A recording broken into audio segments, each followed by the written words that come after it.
de Isaías capítulo 54, verso 1 diz assim: canta alegremente, ó estéril, que não deste à luz, exulta de prazer com alegre canto, e exclama tu, que não tiveste dores de parto, porque mais são os filhos da solitária do que os filhos da casada, diz o Senhor. Verso de número 2, diz assim: amplia o lugar da tua tenda e as cortinas da tua habitação se estendam, não a impeças, alonga as tuas cordas e firma bem as tuas estacas. Verso de número 3: porque transbordará a mão direita e a esquerda. Diz amém se você está entendendo. E a tua posteridade possuirá as nações e fará que sejam habitadas as cidades assoladas. Não temas, porque não serás envergonhada, e não te envergonhes, porque não serás confundida.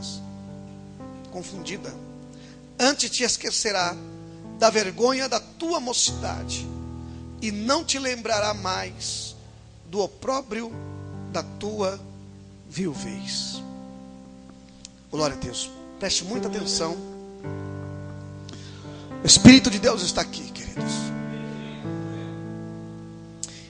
Esse texto de Isaías 54, ele é um texto maravilhoso, porque profeticamente ele fala a respeito da cidade de Jerusalém, da nação de Israel. Deus, ele fala por meio do profeta Isaías, que ele está preparando um tempo de glória para a cidade de Sião. Deus fala pelo profeta Isaías, que Deus está preparando um tempo de grande prosperidade para a cidade de Jerusalém. Mas por que Deus diz isto?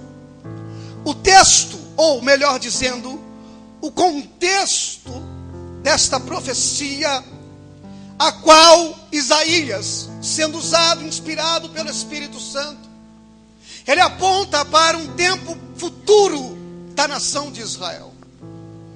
Um tempo pós-exílio, de que quando o povo voltasse da Babilônia, que fossem liberados do exílio babilônico e que retornassem para Jerusalém, aquele povo humilhado, aquele povo desprezado, aquele povo que havia se diminuído por conta da opressão do inimigo, aquele povo que havia se empobrecido, porque quando o rei da Babilônia invadiu a Jerusalém, diz a Bíblia que ele destruiu a cidade, pôs a cidade em fogo, destruiu o templo e levou uma parte do povo cativo para a Babilônia.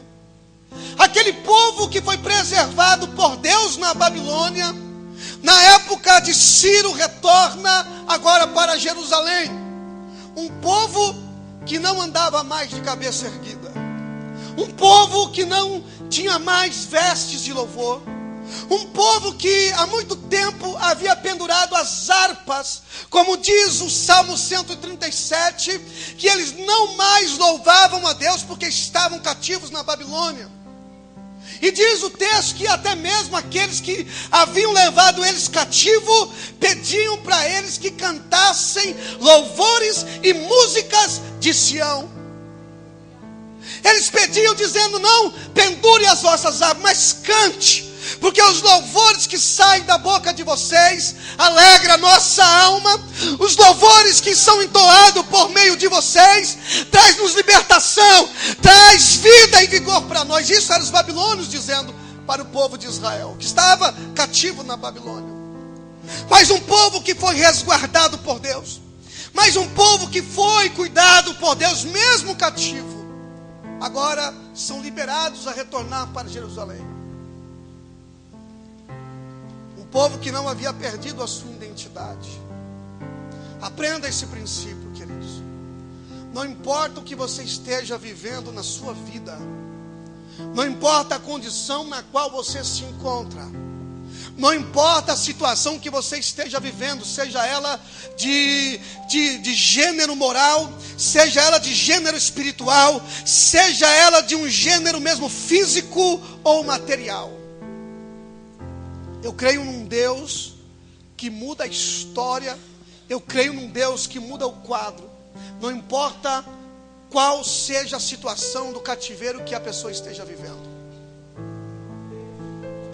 E diz o texto, e diz o contexto, a história bíblica, que esse povo agora, após o retorno, Deus já havia falado, irmãos, que esse povo após retornar do cativo, esse povo não seria envergonhado.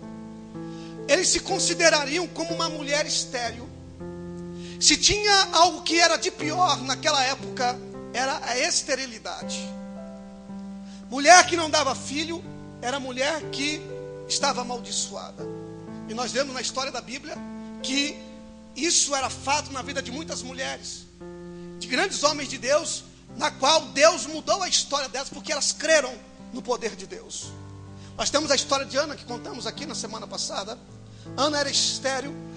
Ana estava vivendo um cativeiro dentro do seu lar, sendo humilhada, sendo rebaixada.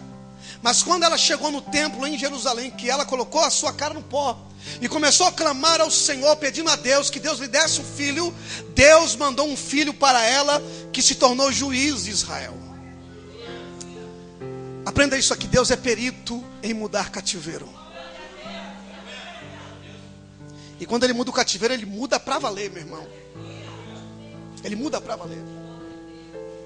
E a esterilidade, para aquela época, era uma situação calamitosa. Era ruim ser estéril. Terra estéril era ruim também. Tudo que havia esterilidade era algo amaldiçoado. E pior do que ser estéril, aquele povo também se consideravam também como uma mulher desamparada e viúva. Se tinha uma coisa que era de pior, que até hoje também ainda isso é uma coisa ruim, isso tem um significado profundo espiritual nas nossas vidas, até para o tempo de hoje. A viuvez era algo ruim, porque a viuvez mostrava-se que algo que estava fora do lugar, mulher desamparada, que tinha que viver de rabisco, tinha que viver de pessoas ou submetida a situações constrangedoras, porque tinha que pedir. Nós temos uma história de uma mulher viúva, filha ou esposa de um dos profetas, na história de Eliseu, que diz que aquela mulher, quando ficou viúva, que seu esposo havia deixado para ela dívidas. O que aconteceu? Chegou credores na sua porta para levar os seus filhos cativos como escravos. Aquela mulher foi até o profeta, e o profeta perguntou para ela: o que você tem em casa, mulher? Ela tem um pouquinho de azeite lá no vaso. Então pega vasos com teus vizinhos, ajunta com teus filhos dentro do quarto, e pega aquele pouquinho de azeite e começa a deitar o azeite nos vasos. Deus mudou a história daquela mulher, apenas com aquele pouco de azeite. Não é só a questão financeira, mas havia uma questão de honra, havia uma questão de definição, de que como o povo definia ela naquela sociedade, naquela geração. Eu não sei como que as pessoas definem você, eu não sei o que as pessoas dizem de você. Talvez você entrou aqui apenas como as pessoas lhe definem: uma pessoa derrotada, uma pessoa destruída, uma pessoa quebrada na vida espiritual, na vida financeira, uma pessoa desprezada, humilhada por situações que viveu na vida. Você não tem o azeite do elemento físico, mas você tem um azeite dentro de você que pode mudar a tua história e a definição do que as pessoas pensam ao teu respeito. Assim era a condição daquele povo, mas preste muita atenção nisto. Preste muita atenção. Não deixe que nada tire tua atenção nesta noite. Aquele povo, antes de eles serem levados cativos, irmãos, isso aqui é muito profundo. Antes de eles serem levados presos para a Babilônia, já havia uma palavra de mudança sobre a vida deles. É por isso que a Bíblia diz que bem-aventurado é o homem que anda na lei do Senhor. Porque quando nós andamos na palavra de Deus, meu irmão, nós já sabemos qual será o nosso futuro. Você pode passar pelo deserto. E aprenda uma coisa, meu irmão, não tem crente que não passe pelo deserto. Deserto não é obra do acaso. Deserto é uma agenda que Deus programa para você. Deserto é uma agenda. Todo crente passa pelo deserto. Mas nem todos os crentes precisam passar pelo cativeiro. Você passa pelo deserto, mas não é preciso passar pelo cativeiro. Cativeiro era resultado de desobediência. Deus já havia falado com aquele povo que eles desobedeceriam a sua palavra, que eles sairiam fora da sua palavra, que eles andariam errado conforme a palavra de Deus, e por conta de eles andarem errado na palavra, de não cumprirem a palavra, eles seriam levados para o cativeiro. Agora aprenda isso aqui, meu irmão. O deserto não depende da sua obediência ou desobediência. Você passa pelo deserto e Deus te ensina no deserto. Agora existem muitas pessoas que vão para o cativeiro porque precisam aprender de Deus a andar na obediência. Havia já uma palavra sobre eles, da qual Deus já havia decretado sobre: vocês vão para o cativeiro, vocês vão para o exílio. No exílio eu vou limpar, no exílio eu vou purificar, no exílio eu vou transformar vocês. Mas quando vocês retornarem, vocês retornarão outras pessoas. E mesmo com a condição de humilhação, mesmo com a condição de esterilidade, e mesmo com a condição de viuvez, a palavra de vitória já estava sobre a vida deles. A vitória já estava decretada sobre a vida deles. Você precisa compreender, meu irmão, que a palavra de Deus sobre a tua vida, a palavra de vitória, a palavra de bênção, a palavra do milagre, ela já está decretada aqui para você, meu irmão. Do ponto de partida ao ponto de chegada, irmão, muita coisa acontece. Muita coisa acontece. Há pessoas, o problema não é como você começa. O problema é como você, a situação é como você termina. A questão é como você vai terminar. Há muitas pessoas começando bem e terminando mal. Há muitas pessoas que estão começando bem e terminando mal. Quando você começa em Cristo, a palavra de Deus já está determinada sobre você. Deus já está dizendo para você: meu filho, o teu ponto de partida é esse. Você vai passar por isso. Se você sair da minha presença, você vai viver isso. Porque, irmão, uma verdade, essa verdade da colheita, ou da semeadura e da colheita, é uma verdade irrefutável. Tem muita pessoa que colhe o que plantou. Deus não é culpado da sua colheita. O culpado, o responsável da colheita que você está colhendo, muitas das vezes é você mesmo. Basta você entender qual é a tua condição espiritual. Se é deserto, se é exílio, ou se você está colhendo aquilo que você jamais quis colher na tua vida. Se você não plantou o que você está colhendo, então entenda que você está passando por um deserto. Agora, se você plantou o que você está colhendo, meu irmão, entenda que Deus te levou para o exílio para te ensinar você a andar na presença dEle. Irmão, tem muita pessoa que entra no exílio de cabeça erguida, mas quando sai do exílio, sai de cabeça baixa. Sabe por que o exílio serve para nós? Para tirar o orgulho, para tirar a arrogância. Tem muito crente arrogante, irmão. Tem muito crente de nariz empinado. Tem muito crente servo de Deus que anda pisando em cima dos outros. E muitas das vezes Deus permite você passar pelo exílio, para lá Deus fazer você viver o que Ele realmente quer que você viva. Se você está entendendo, diga amém. Mas peraí, pastor, você vai descer o cajado na gente hoje? Não, irmão. Eu já falei aqui que é Deus quem dá a palavra. Deus tem uma palavra de bênção para a tua vida. Deus veio aqui, Deus te trouxe aqui, você está aqui hoje para Deus mudar o quadro da sua história.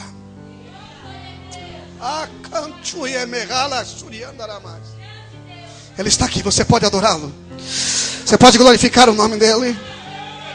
Eles aprenderam que havia uma palavra sobre eles. Nós vivemos na palavra de Deus, meu irmão.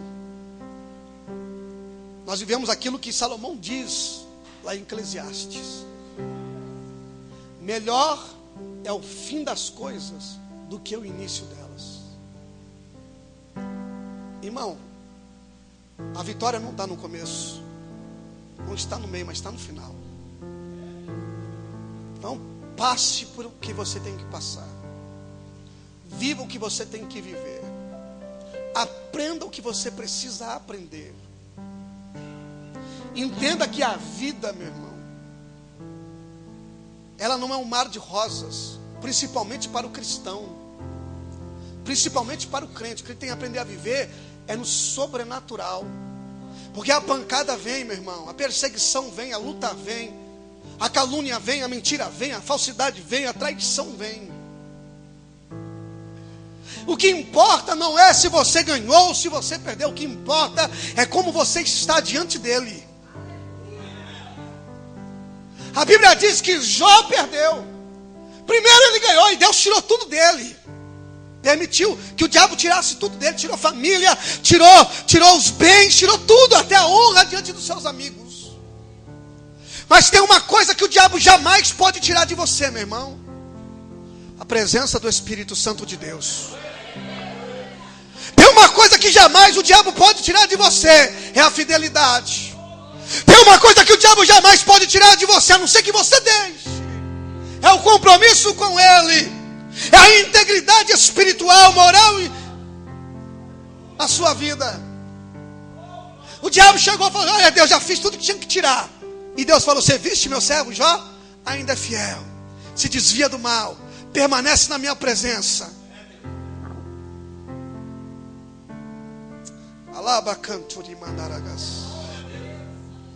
Aquele povo estava vivendo a humilhação, a vergonha, porque lá no exílio Deus tratou com eles, meu irmão. Tem muita pessoa sendo tratada por Deus aqui nessa noite. Irmão, se tem uma coisa que jamais a gente vai deixar de ser, é vaso, ou barro na mão do oleiro. Irmão, não adianta. Deus vai estar sempre trabalhando em você. Às vezes a gente erra o caminho, sim. A gente falha, a gente perde o equilíbrio emocional. A gente perde até mesmo o fio da meada. A gente perde tudo, irmão. Aí pronto, quando a gente perde essas coisas, sai da frente quem está na frente. Primeiro a gente chuta o balde. E se tem a barraca, a gente chuta até o pau da barraca. Quando o negócio fica ruim pro meu lado, que eu já chutei o pau da barraca muitas vezes, viu, irmão? Não é porque eu sou pastor, não, porque sou crente, porque aí digo, ai meu Deus do céu, pastor. Não, irmão, eu sou de carne. E quando eu chuto o balde, irmão, eu chuto ele, chuto de novo, chuto o terceiro, pronto. Aí depois eu falo: Jesus, me ajuda. Me ajuda, porque eu estou precisando do milagre. E tem muita pessoa, a gente vive com a experiência, irmão. Deus nos ensina. A gente toma uma pancada de um, toma uma pancada do outro. A gente recebe calúnia de um, recebe calúnia de outro. E vai fazer o quê? Fica na posição, meu irmão. Porque diz a Bíblia que ele é como um escudo diante da gente. E ele é a nossa retaguarda. Ele está à nossa frente, ele está à direita, ele está à esquerda. Aí a Bíblia diz assim: que 1000 caem ao lado, 10.000 à direita, mas tu não é atingido, meu irmão. Diga amém se você está entendendo. O Espírito de Deus está aqui, irmão. Deus está nos ensinando hoje a nós vivenciar o sobrenatural. Deus quer nos levar a uma dimensão espiritual que a gente não vivemos ainda, querido. E só podemos alcançar esse nível por meio da obediência da palavra de Deus. Como o pastor Fernando dizia aqui, não adianta você dizer que ama, escrever poemas ou mandar um buquê de rosa. Tem que ter atitude. Deus está esperando a atitude da gente. Uma atitude que muda a história, meu irmão. Crente tem que ser crente de atitude. Então o povo passou por todas essas situações. Mulher desamparada, essa era a figura de Jerusalém. Mulher desamparada, vergonha. Quantas das vezes nós não somos definidos assim, irmãos? Olha lá o fulano, que vergonha. Não chego nem perto dele. Olha que vida, olha que desgraça, que desmantelado. As pessoas podem olhar para você e dizer assim ao teu respeito, irmão. Mas quando você entende quem é que está na tua vida, você sabe que a palavra, ou quem dá a última palavra a teu respeito é Deus, não é o homem. E o que ele falou, irmão, no início, o que ele falou no meio, o que ele falou por último, é o que vai valer, não é o que o homem fala. As pessoas podem amaldiçoar, as pessoas podem colocar você lá embaixo, mas o que vale é a palavra de Deus. Então, Jerusalém estava definida, e eu quero particularizar essa palavra hoje. Eu não vou sair do contexto histórico, mas eu quero particularizar isso para você nessa noite. Porque eu entendo que o Espírito Santo está falando, falou comigo, tratou comigo, e está tratando com você nesse lugar. Você chegou aqui quebrado, falido, machucado, chorando, triste, envergonhado. Eu não sei o que você viveu, qual é a condição que você se encontra. Nós não podemos chegar num fim de qualquer jeito e dizer, os fins justificam os meios. Não podemos viver nesse pragmatismo religioso, achando que vamos chegar no final tudo errado e achar que chegamos bem. Não, meu irmão. No meio do caminho as coisas vão acontecer errado. Você vai andar pelo deserto, vai passar por situações, e é ali no meio do caminho que Deus vai te consertar. E é muitas vezes no meio da situação que Deus vai estar com você, te ajudando, dizendo, meu filho, tem de bom ânimo, não se desanime. Eu te esforço que eu te ajudo, eu tomo pela mão direita e te digo, não temas. Quando nós idealizamos e entendemos que Deus, Ele é o nosso Senhor, Ele é o nosso Pai, meu irmão, vamos deixar uma coisa mais íntima, não um Senhor que apenas manda e desmanda, mas Ele é um Pai amoroso, que deu o seu Filho na cruz, por mim e por você, aleluia, que Ele mesmo se fez carne, para morrer por mim e por você, para que você tivesse vida, e vida em abundância. Um pai que deu o próprio filho para levar o teu pecado, o meu pecado sobre ele. E como diz a Bíblia, que nós fomos sarados pelas suas feridas. Você estava ferido, machucado em transgressão, e ele recebeu tudo para que hoje você estivesse aqui sarado, glorificando, exaltando, cheio da presença dele.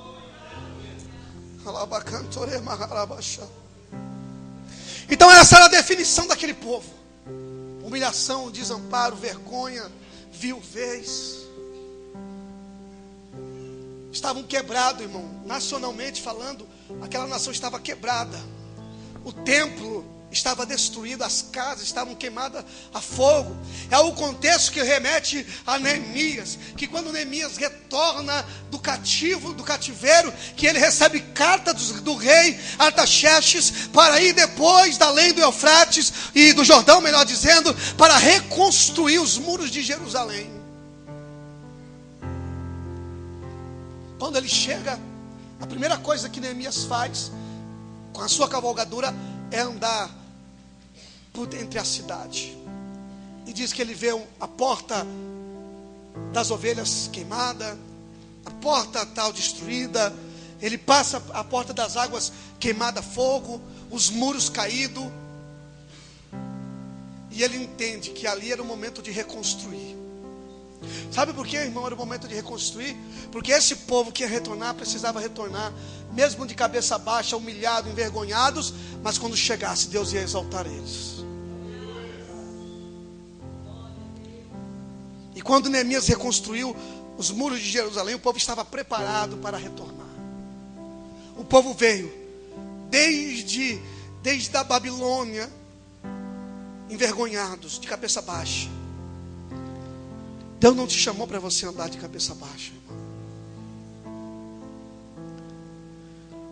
Eu vou dizer uma coisa para você, meu irmão. Não baixe cabeça para ninguém, baixe cabeça para o Senhor. Não deixe o inimigo te humilhar, ainda que ele tente. Se Deus muitas vezes tratou com você, tirou do seu orgulho, trabalhou no seu ego, permitiu que você passasse por humilhações e você entendeu que você precisa estar na presença dele, como diz a palavra de Deus, que é necessário nós nos humilharmos perante ele, clamarmos a ele e pedir ao Senhor que sare a nossa terra. Aquele povo humilhado retorna a Jerusalém. E a palavra que estava sobre eles era esta. E eu quero declarar profeticamente essa palavra sobre a tua vida nessa noite. Se você entendeu o que o Espírito Santo está dizendo, se você compreendeu o que Deus está falando aqui nesse lugar, meu irmão, olha o que diz o versículo 2: amplia o lugar da tua tenda. Amplia o lugar da tua tenda e as cortinas da tua habitação. Estenda, não em peças. Palavra ampliar, meu irmão, ela é muito fácil você entender o que é ampliar. Eu quero trazer para o particular, para você hoje, porque essa é uma ordem de Deus para a tua vida. Amplia. A palavra ampliar quer dizer crescimento, quer dizer alargar os limites. Você pode estar de um jeito hoje, limitado, mas Deus, quando Ele manda você fazer algo, dizendo amplia o lugar da tua tenda, Ele está dizendo rompe com os limites. Vai além da onde você já chegou. Você chegou aqui humilhado, triste, abatido, mas vai sair daqui para romper com os limites que te impedem, com as barreiras, com as dificuldades, com as lutas, com as humilhações, com as palavras contrárias. Deus está hoje te revestindo de uma autoridade para você ir além de onde você já chegou. Aquele povo pensou, não vou retornar jamais para Jerusalém. Mas quando eles retornam, a palavra é pode construir, pode crescer, pode ampliar, porque eu tenho a palavra sobre vós, para ampliar, para crescer.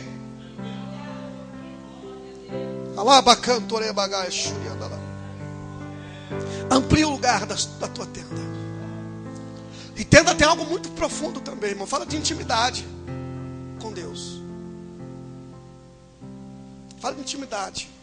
A palavra tenda está uma questão, ela se associaria ou se socializa a uma questão tão limitada que naquela época, quem compreende um pouco, sabe que as casas eram feitas de tendas, de peles, de panos, feitas em estacas, em cordas, no deserto. E era muito associada à questão do quê? Do limite. Daquilo que limita. É por isso que quando Deus vem para Abraão, Deus fala assim: Abraão, sai de dentro da tua tenda, vem para fora, olha para o céu e conta as estrelas, se é que você pode contar. Irmão, Deus sabia que Abraão não tinha capacidade de contar as estrelas. Ninguém na ciência hoje consegue contar as estrelas. E Deus pergunta: se é que tu podes? Sabe o que é isso, irmão? Deus não duvida do homem. Deus conhece o limite do homem. Mas o incentivo de Deus é que o homem precisa crescer, precisa se ampliar, precisa ir além a cada dia. Deus nunca vai limitar as pessoas. Quando não quer ver o teu crescimento, ela vai dizer: meu filho, nem tenta contar, rapaz, você vai se perder na terceira, porque você nem vai saber. Deus fala assim: Abraão, conta as estrelas, se é que tu pode. Ele não podia, mas Deus não restringiu a uma coisa que era impossível a ele. Deus não nos restringe ao impossível, meu irmão. Preste atenção nisso. Quando Deus trata conosco, quando Ele diz para nós irmos, para nós fazermos, para nós ampliarmos, Ele não está restringindo você a um limite. Então, a palavra tenda tem muito a ver com questão do limite. Então é por isso que Deus fala: vem para fora, Abraão, que eu quero te mostrar as estrelas dos céus. Conta, pode. É assim que eu vou fazer com você. Você está vendo, irmão? Deus falou para você: olha para as estrelas. E Ele está olhando. Consegue contar? Não. Mas é assim que eu vou fazer com a tua vida. Você está vendo aí? Você não pode contar. É muito, né? eu vou fazer assim na tua casa, eu vou fazer assim na tua família. Mas Deus, eu sou velho, minha mulher é estéril. Abraão, entenda que eu sou o Deus do impossível. Eu não conheço o limite. Deus não conhece o limite, irmão, porque Ele é infinito. Então Deus mostra para ele aquilo que é ilimitado, aquilo que nem a ciência consegue contar. Aí Deus fala assim: olha para a areia, consegue contar os grãos de areia? Não. É assim que eu vou fazer com você. Irmão, a amplitude de Deus para a tua vida, o horizonte de Deus para a tua vida é muito além. Porque quando Deus mostra para o povo a terra que eles iam herdar, Deus não dá um limite. Deus está vendo, o que vocês não podem chegar é muito mais. Estou dando isso, vou fazer assim, assim, assado. Deus não limita o seu povo, meu irmão. Deus nos fez limitados, sim. Mas quando nós temos acesso a Deus pela fé, a fé vai além dos limites. Então Deus está dizendo: amplia, cresça, amadurece a tua fé. Não deixe que as palavras contrárias te coloquem lá embaixo. Tem muitas pessoas travadas na vida por palavras contrárias. Você sabia disso? Tem muitas pessoas que chegaram só até um determinado ponto e não vão sair dali porque alguém disse para ela que ela não pode passar dali, que ela não alcança nada na vida. Tem pessoas que vivem uma vida medíocre porque alguém disse para ela que ela nunca seria nada. Não é isso que meu Deus disse a teu respeito. Não foi isso que Deus falou a teu respeito, meu irmão.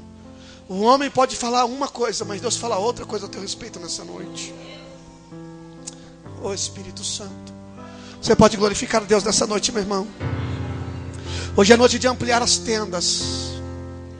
Hoje é noite de ampliar as cortinas. Por que Deus está mandando ampliar as cortinas? Por que Deus está mandando ampliar, irmão? Aquilo que é para mim fazer, eu tenho que fazer. O que Ele vai fazer, eu não posso fazer. Existem coisas na nossa vida que o que eu tenho que fazer, eu tenho que fazer. Deus poderia dizer: pode deixar que eu vou ampliar tudo para vocês, eu vou fazer, eu vou deixar pronto. Não, Deus, amplia a tenda, amplia as cortinas, firma bem as estacas, bate bem as estacas. Além de nós ampliar, irmão, nós não podemos crescer sem firmeza. Ninguém pode crescer sem firmeza. Casa nenhuma pode ser construída se não for na rocha. Tudo tem que ser construído com firmeza. Não adianta fazer um grande edifício, um grande prédio e não ter firmeza. Não adianta construir um futuro sem firmeza na palavra, porque o vento sopra e leva tudo embora. Não adianta se projetar para algo no futuro, seja uma casa boa, seja uma família, seja qualquer que seja um ministério pessoal, seja uma vida espiritual, se não tiver fundamentada em algo seguro, em algo que seja como rocha, durável, que é a própria palavra de Deus. O homem louco do texto que Jesus diz, da parábola do homem louco, ele fala assim: eu vou construir celeiros maiores para aqui ajuntar e dizer para a minha alma: descansa, come, bebe e folga, alma. Mais uma voz do céu diz assim: louco, hoje pedirão a tua alma e o que tu tens preparado. Isso é vida sem firmeza. Ele construiu, ele alargou, ele ampliou, mas não teve firmeza, não edificou a casa na rocha. Então não adianta eu edificar, eu crescer, se não tiver firmeza. Tem que andar junto, crescimento e graça. É por isso que a palavra diz que antes crescei na graça e no conhecimento. Quando Deus manda você crescer, Ele nunca vai dizer cresça num pé só. Tem que andar com os dois pés no chão e com o pensamento no céu, meu irmão. Você tem que ter pé no chão e pensamento em Cristo. O teu pé está no chão, mas a Bíblia diz assim: não pensai nas coisas da terra, pensai nas coisas do alto, onde Cristo está sentado. Você vai andar aqui, firmado na palavra, mas a mente tem que estar em Jesus. Você pode dizer amém? Diga glória a Deus. Então amplia e firma, porque a promessa é essa. Versículo de número 3 diz assim: porque transbordará. Olha que tremendo isso aqui, irmão. A mão direita e a esquerda. Faz assim com as duas mãos, irmão, profeticamente. Abre a mão esquerda e a mão direita. Não estou inventando moda não, só estou fazendo algo aqui figurado. E se tu crer, irmão, é Deus na sua vida. Como profeta de Deus, eu quero declarar sobre a tua vida. Eu só declaro a palavra, mas quem faz é Ele. Você toma a tua atitude, como foi falado aqui, que nós temos que ser crente de atitude, falado aqui pelo pastor. Você tem que ter a tua atitude, você amplia, você firma, como diz a palavra. Um planta, um rega, mas quem é que dá o crescimento? É Ele. É Ele quem faz multiplicar, é Ele quem faz crescer. E quando você faz o que tem que ser feito, aí Ele diz, agora abre a mão direita e a esquerda, porque transbordará a direita e a esquerda. Aquilo que o homem não pode fazer, aquilo que os recursos humanos não podem fazer, aquilo que a ciência não pode fazer, aquilo que a filosofia, a medicina não pode fazer, aquilo que o homem não pode fazer, aquilo que a máquina não pode fazer, Ele faz por você, meu irmão. É Ele quem transborda, é Ele quem prospera, é Ele quem muda a tua história, é Ele quem muda a sua família, é Ele quem muda a sua casa. Aquilo que o homem não faz, Ele faz. É por isso, meu irmão, que a figura de Jerusalém é esta: esterilidade, viuvez e vergonha. Coisa que ninguém queria viver naquela época. Ninguém queria viver. Mas o texto posterior diz que, porque não temas, porque não serás envergonhada, e não te envergonhes, porque não serás confundida. Aí o verso 5 diz: porque o teu Criador é o teu marido, o Senhor dos exércitos é o seu nome, e o Santo de Israel é o teu Redentor. Ele será chamado o Deus de toda a terra. Se coloque de pé.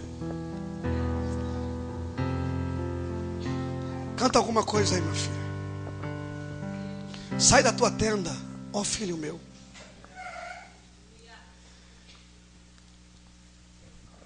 Eu não sei como você chegou a este lugar nessa noite, meu irmão.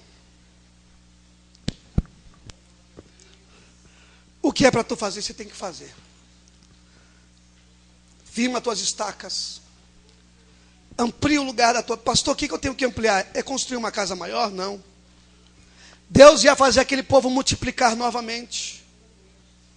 Deus ia fazer aquele povo multiplicar de novo. E a casa, o sentido espiritual, tinha que ser ampliada. Porque Deus ia fazer aquele povo prosperar em povo, em nações, em vidas. Deus ia honrar novamente aquela nação. Deus ia honrar novamente aquele povo. Mas o que era para eles fazerem, eles tinham que fazer. Muitas das vezes, irmão, nós ficamos apáticos. Muitas das vezes nós ficamos parados. Ficamos inertes diante do problema e da dificuldade. A gente fica esperando Deus mudar a história, mas a gente não faz nada. A gente fica esperando Deus fazer um milagre, mas a gente não faz nada. Eu nunca vi Deus e nem Jesus fazer algo sem que antes uma pessoa fizesse, tivesse uma atitude. Deus multiplicou o azeite da viúva, multiplicou. Da onde? Do pouco azeite que ela tinha. Deus multiplicou a farinha e a botija, a farinha na panela e o azeite na botija da viúva, multiplicou. Mas ela tinha. Jesus multiplicou o pão, 5 pães. É porque alguém tinha 5 pães. Eu não vejo Deus fazer nada na vida de ninguém sem que aquela pessoa não tenha nada. É atitude, irmão. Não vamos colocar isso apenas em um campo da palavra. Não, é uma atitude. Deus, Ele age a partir do primeiro passo que você dá. Deus só pode mudar a tua história ou chegar até você. Peraí, Jesus já veio para morrer por mim, para me buscar, para me salvar, para me libertar. Mas a Bíblia diz: chegai-vos a Deus e Ele chegará a vós. Quer dizer, eu dou o primeiro passo na direção dEle, Ele dá um passo na minha direção. Eu dou o segundo passo na direção dEle, Ele dá o segundo. Quanto mais eu busco a presença de Deus, mais de Deus eu sou cheio, irmão. Quanto mais eu me humilho na presença de Deus, mais Deus honra. Quanto mais eu me coloco na presença dele, mais ele me usa. Então tem que ter uma atitude, tem que ter um passo, tem que ter um agir. Oh, Espírito Santo, tu está neste lugar, Espírito Santo. Amplia a nossa visão nessa noite, Espírito Santo. Amplia a visão desse povo, Espírito Santo. Oh Deus, amplia, Senhor, as nossas forças. Dá-nos graça e entendimento, Senhor, para que possamos crescer, para que possamos avançar e alcançar o objetivo, Senhor, da qual tu declarou sobre as nossas vidas. Comece a adorar, irmão. Se você quiser vir aqui à frente para receber uma oração, eu quero que você fique à vontade. Mas se quiser vir, vem aqui, não demore não, porque eu preciso encerrar o culto. Adorei, meu filho.